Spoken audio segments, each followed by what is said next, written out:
Welcome. I'm Rogers Anderson, Williamson County's mayor. Today we have our Veteran Service Officer, Jeanine Hinkle, with us. Thanks for being with us today. Thank you for inviting me. And we want to spend the bulk of our time talking about the Memorial Day event that we put on every year down at 5 Points. But before we do that, people are always asked, well, tell me a little bit about so-and-so. So today's Tell us a little bit about where you were raised and how you got involved in the military, and you are a veteran. Yes. Well, it's kind of a funny story that I ended up in the military because I don't come from a military family. I'm from New York State, but I've been here 25 years, so I'm calling myself a Southerner now. But okay. When I was younger, I wanted to go off to college and really wanted to be a pilot. And the best way that I could see doing that was to join the military. So I applied for an ROTC scholarship, went to college, joined the military, and fell in love with the South at Fort Campbell, and did a little work in corporate America after I left with my family, after I left the military, and then settled in Williamson County about 10 years ago. And it's a lovely place, as you all know, and was afforded the opportunity to represent the veterans with their, with their claims as a VSO, and that's how I ended up here. So talk a little bit about your military history. What did you do? Well, I did fly Hueys, the UH-1. I was an aviation officer, maintenance test pilot, so that means that when they were broken, I flew them to make sure they were airworthy after they were fixed. So that was... I bet that was kind of interesting. It was very fun. It was exciting. It was very exciting. And I really had a great time. I was stationed in Germany, in Heidelberg. A lot of people know about Frankfurt or Mannheim Barracks or Mannheim and Coleman Barracks. And I was in that area. And after that, I came to Fort Campbell. And in being stationed at Fort Campbell, that is where I truly fell in love with the South. So when you were flying those Hueys, or test pilot, testing them after they were repaired, which is kind of scary in thinking. You know, when I was in the service in Vietnam, the Huey was a workhorse. Yes, oh yes. And today, in 2018, is the Huey still in operation? You only find the Huey. Actually, we have one, as you know, in the county, we have one that works for the Sheriff's Department, but that's pretty much the only place you're going to find. Maybe some guard units, and even then, I'm not sure. It's not in the active Army anymore. They actually retired the Huey out of the 101st when I was still in the 90s. And I was so fortunate to be able to fly with some of those Vietnam-era pilots. So maybe some of the Hueys that you rode in were piloted by some of the individuals that I was stationed with in Germany. So, and this is kind of a question I just now thought of.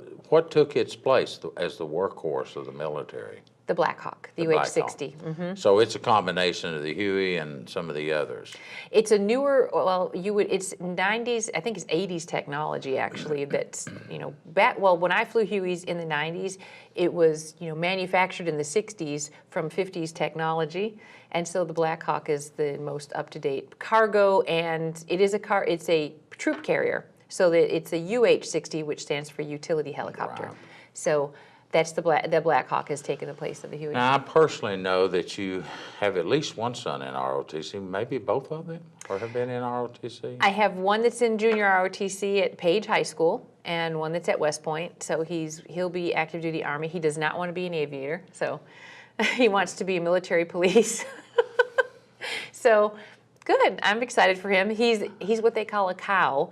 A cow, which is a junior. A plebe is a freshman. A yuck is a sophomore, a cow is a junior, and a firstie is a senior. So he's a cow, he's a junior. So once he finishes West Point, then he will have a commitment of how many years? At least 5. 5 years active duty military. And actually, they do give them an option to change services. So he could change to Air Force if he desired. And your husband, was he in the military? No, he was not. He's one of those wishes he were. Well, and there's different. The military is not for everyone. No. My era, we were in the period in the 60s and the 70s, or late 60s, that you were still being drafted. Right. And so many of us joined in order not to be in the Army or the Marines. Right. During that particular era of time, I joined to go in the Air Force, not to avoid anything, because I Right. eventually wound up in Vietnam. But Right. I just thought, well, in the back of my mind, I always thought the Air Force was the place I needed I to wish be. that I had known that when one thing we know about the Air Force, and they did sleep in their own beds at night, except for when they went to Vietnam. But the Army and the Marines tend to sleep in tents more than the Air Force. Yes, they do. And so I wish that I had known that when I took my exams. Well, then moving on into 2017 and 18, 2018 specifically, 3 days a week you're here at the office. You work about 99% through appointments. Right. And in the state of Tennessee, you're certified through the Veterans Administration out of Nashville, which covers all of the 95 counties that we have in our state. And you go through a pretty rigorous training process to be able to address and answer, but it's also looking at your noteworthiness. And I personally know over the years that I have been here as mayor that there are many, many questions that come in that either the veterans ask or the spouses of the veteran. Let's kind of highlight a little of these. How do they get in touch with you? What's your phone number if people are watching this? I really do encourage those men and women that have served in our military or the spouses to make an appointment, because oftentimes there's some money out there for you. You're not going to hurt the local budget. You're not going to hurt the federal budget. It is money that is put in for you, but you have to go through some steps. Right, and I would want to second what you're saying, which is to encourage everyone, if you are a veteran, which is if you have been on active duty for longer than 90 days for reasons other than training, that makes you a veteran. And you should call me. The number is 615-790-5623, and just see if something is available to you. Most of the time, what I work on is not the medical side. If you have questions about medical or medical care, you'll want to call one of the medical centers, which is in Murfreesboro or Nashville. You can find the number and in the yellow pages or Google it. But for this office, I can help with disability claims. So just to kind of summarize really quickly what a disability claim is something that occurred while you were on active duty or was aggravated by your service time, and you have a current diagnosis, and you're suffering from a disability. That may be a basis for a disability claim based on some other factors that we would discuss one-on-one. And all the information that you discuss with people or have in your possession, there's HIPAA privacy regulations. Absolutely. So don't feel like that information is going to get out. My plea would be to every man or woman or the spouse of a man or woman that has served in the military, the first thing you do, if you do not have your DD 214, which is your discharge papers outlining that period of time that you served, how you were discharged, where you were discharged, because everything triggers off from that. That's exactly right. That's the foundation of any claim. And if you don't have one, I can help you get one.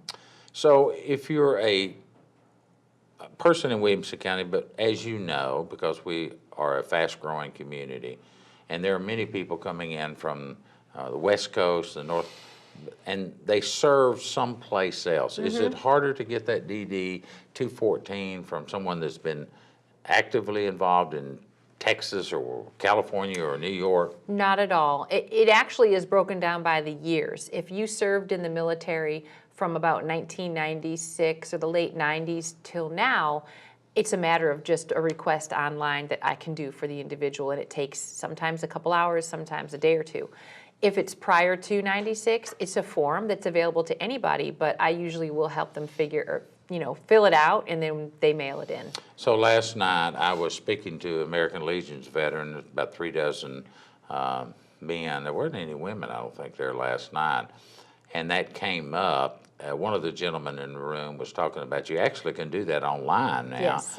But our office, your office, we'll assist those people in getting that. But nothing is going to occur until we get that form. That's right. All the claims, everything, any benefit, medical or otherwise, is predicated on that DD 214. And I might say, from a male's perspective, because we don't live as long as the females, that if you don't have it, or it's stuck away in some special box that you don't know about, that your spouse doesn't know about, and something should happen to you, again, if the spouse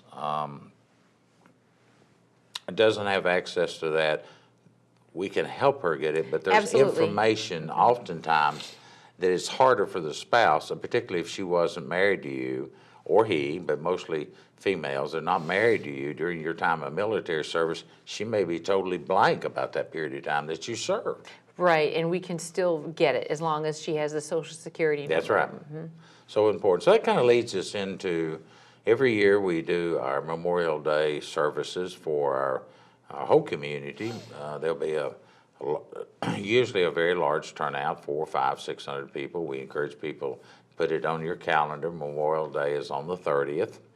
That is correct, isn't it? It's the 28th this year. 28th, thanks. 28th, and at 10 o'clock, not at 5 Points. That's exactly right. 5 Points is in Franklin. We encourage you to bring your soft chair. We'll have chairs set up, but they're kind of in the sun. There are some areas down there that you can kind of get up under the shade tree. Every year, I think people look forward to our Memorial Day services that we have, and what's changed over last year. So kind of talk us through that a little bit. Well, I'm very excited this year because we have a special program to recognize a special group of veterans that you were a part of, recognizing the United States Colored Troops, which was what was called those individuals in the Civil War that were former slaves. Some actually on the other side, depending on which side they were on, they were either former slaves or slaves still in I'm not sure if the term is, it's not indentured, it's, but they were still in service, so to speak, and that was, those individuals fought for mostly the northern side. Correct. The U.S. Colored Troops, and an individual, Tina Jones, had unearthed some history behind a lot of those that were from Williamson County at one time, and there's about 300 of them. And those individuals have been given pavers in our Veterans Park, and those are open to the public to purchase, and we're putting those in this year. And we will have a special program that will highlight some of those histories and their involvement in the Williamson County community before and after their service and their service itself. So actually, Tina Jones will be on site to open up that section. We'll have those in place beforehand and in the park, and everybody will be able to view that, as well as some memorabilia from that era in the national or in our county archives. So, you know, Tina has just been a wonderful individual to find and uncover, unearth so many of these past histories. And particularly in the area of during that Civil War area with our colored troops that we had. And that's exactly the title that they used, not anything derogatory in any way, that those men that served were called colored troops. And one of our private schools, PGA, turned their middle school and maybe even some of the freshmen and sophomores into taking a period of time and finding those men that served and talk a little bit about them. Now, at that time, you have to remember that there were more slaves in Williamson County than there were white folks. And I remember that statement, thinking about that in Williamson County during that period of time. I don't know how many people that was, but there probably wasn't 5,000 or 8,000 people in Williamson County back in the 1850s, 1860 period. But when one of the students said that, it really caused me to think,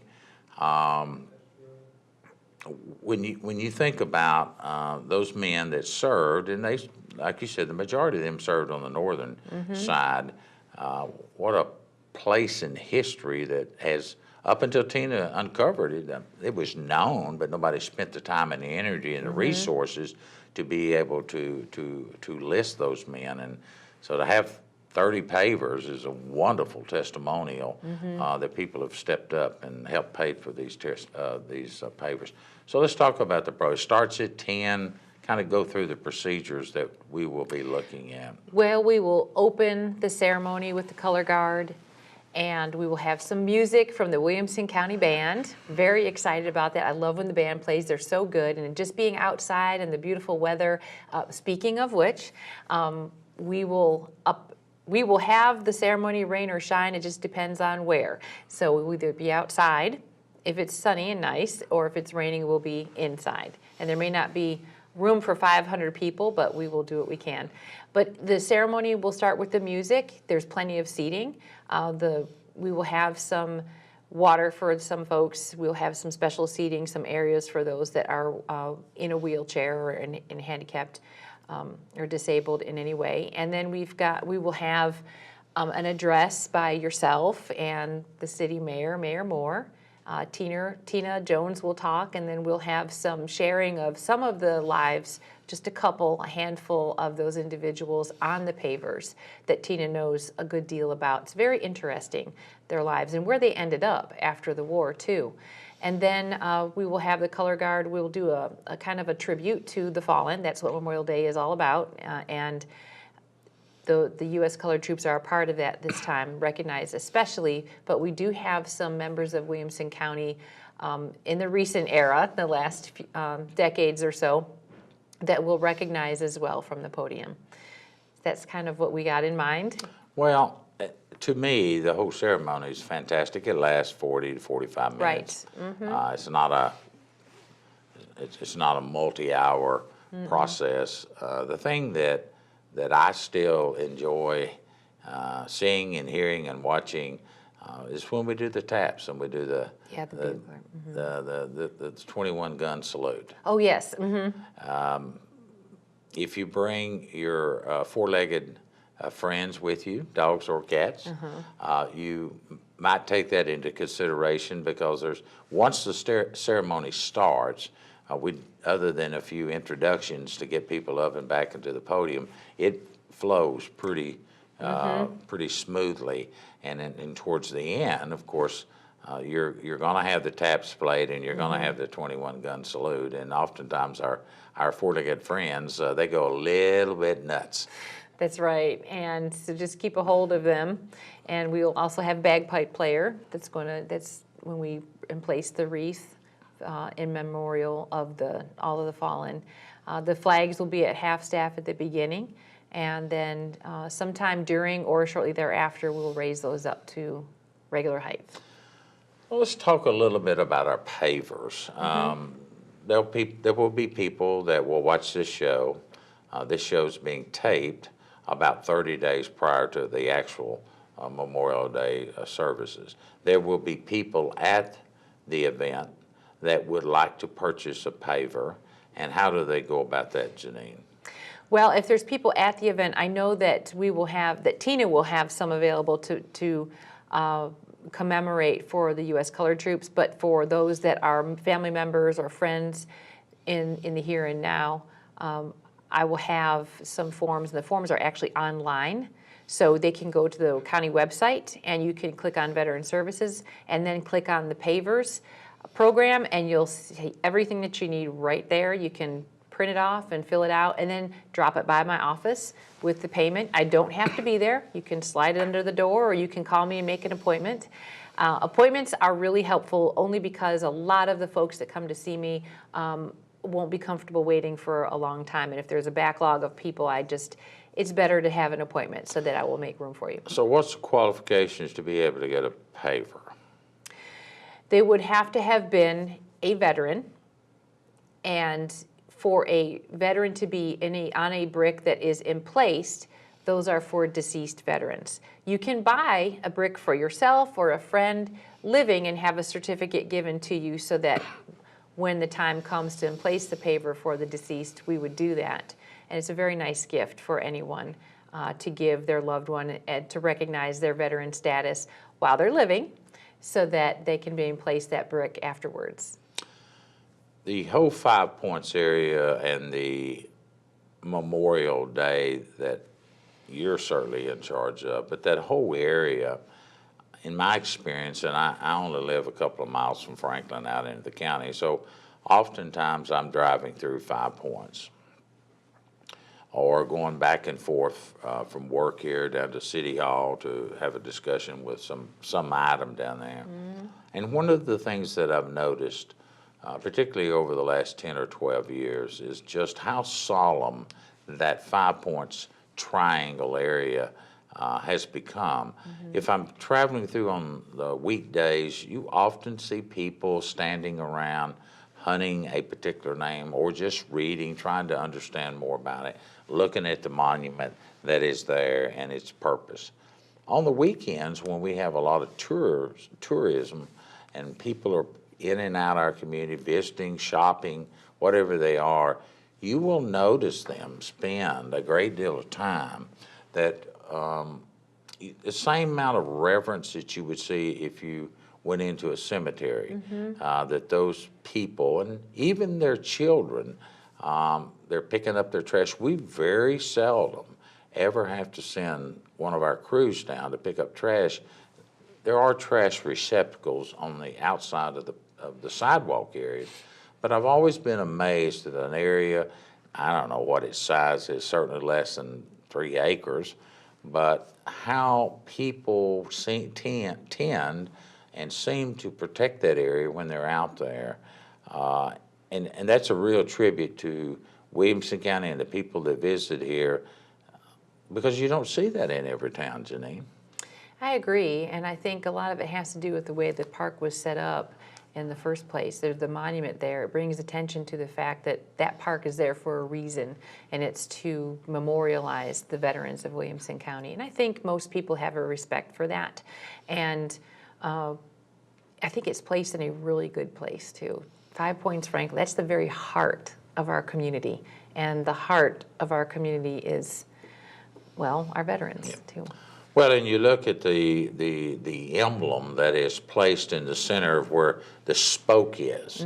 It's a gorgeous piece of marble with all the branches of the service embedded into that, and it's a time that many of the men and women can reflect on their military career or their dad or their whatever, have an opportunity to stand there and kind of gaze and think about, as most of us as veterans, our children oftentimes do not really understand what we did or where we were at. They only know that dad or mom was in the service, but they don't oftentimes understand all of the things that he or she did. And you really see that we don't have any World War I veterans that I know of still living. There are several World War II, but they're getting fewer and fewer. But those Korean veterans, we oftentimes look over those men, certainly the Vietnam era, and then beyond from the 80s on up to the present time. Oftentimes, our men that served don't discuss and get into the details of what their job or what they did. I don't know if that's good or bad. It's been close to 50 years since I was discharged, and oftentimes, in fact, last Christmas, my children were sitting around. I have 3 of them, a lot of grandkids, and they said, tell us about a period of time. And I just kind of glazed over that conversation because I'm not sure that any of us really want to discuss a lot of those issues. Yeah, I find that to be true with a lot of veterans from the Vietnam era, Korean era, and even some post 9/11, that depending on their experience, you can tell what it was based on how much they want to discuss it. And, you know, it's not to end on a sad note, but the veteran's job is to protect the country. And sometimes that takes us overseas. And it's not an easy gig sometimes. So we got about 2 or 3 minutes left in our show, and I'm sure, as always, I've overlooked something that you might want to discuss or bring out. But I do want to highlight once again to our audience that you're available 3 days a week for one-on-one conversations to deal with those veteran services issues, both to the veteran and to the spouses that need those services. I can't emphasize enough the DD 214 is paramount for most of those discussions. But you touched on some issues of disease, and as we get older, many things creep up in our life that oftentimes may or may not be a result of that military time we served. For those men such as myself that were in a combat area and you were around Agent Orange, right. There are some things specifically tied to Agent Orange. Kind of talk us through that. Well, very quickly, if you or someone you know is a veteran and has a diagnosis of prostate cancer or lung cancer or diabetes or any kind of, you can very easily look up at www.va.gov the list of presumptive conditions that are related to Agent Orange. If you have any questions on that at all, I urge you to call me at 615-790-5623 because I can help you pretty much walk through that. And lastly, if your aged loved one is in need of aid and attendance and they were married to a veteran or are a veteran, just give me a call because they might be eligible for some financial assistance there. Anything else that I've kind of overlooked? Not that I can think of. We tried to cover the full gamut. Again, Jeanine Hinkle has been with us about a year and a half doing an outstanding job. Many of you will remember those men in prior to her, but we are very pleased with the work Jeanine done. And there seems to be some special rapport between our female population that I tend to hear about that I think oftentimes our females feel more comfortable talking to you than they would a male. I do. So come and see me, y'all, if you have any questions at all. Jeanine Hinkle, here at the complex, where you get your car tags. Her phone number is? 615-790-5623. We thank her for the work that she does. And to those veterans that are watching this, or the spouses, or you want to bring your children and grandchildren, Memorial Day service, 28th of May. 10 o'clock in the morning, 5 points. And it will start right on the dot. Yes, it will. It will. We do not delay it. We're ending the show a little bit earlier. Thank you. Have a good day. We'll see you around Williamson County with another guest at a later date.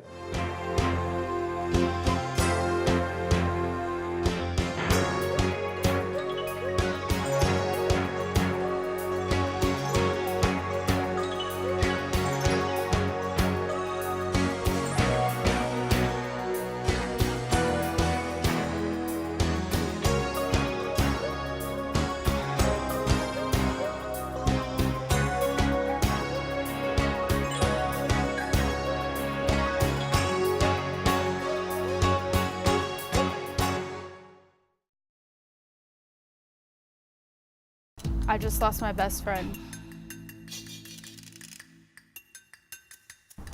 And it's my fault.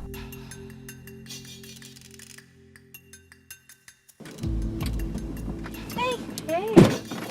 How are you? I'm good. How's Christian? He's good. Good. How are you and Carter? Doesn't look too good. Oh my god, let me show you everything that he's been saying. Like, he's been so rude and so distant, and I tried to confront the problem, and so look, like all the stuff he said. Oh, he finally replied. Hold on.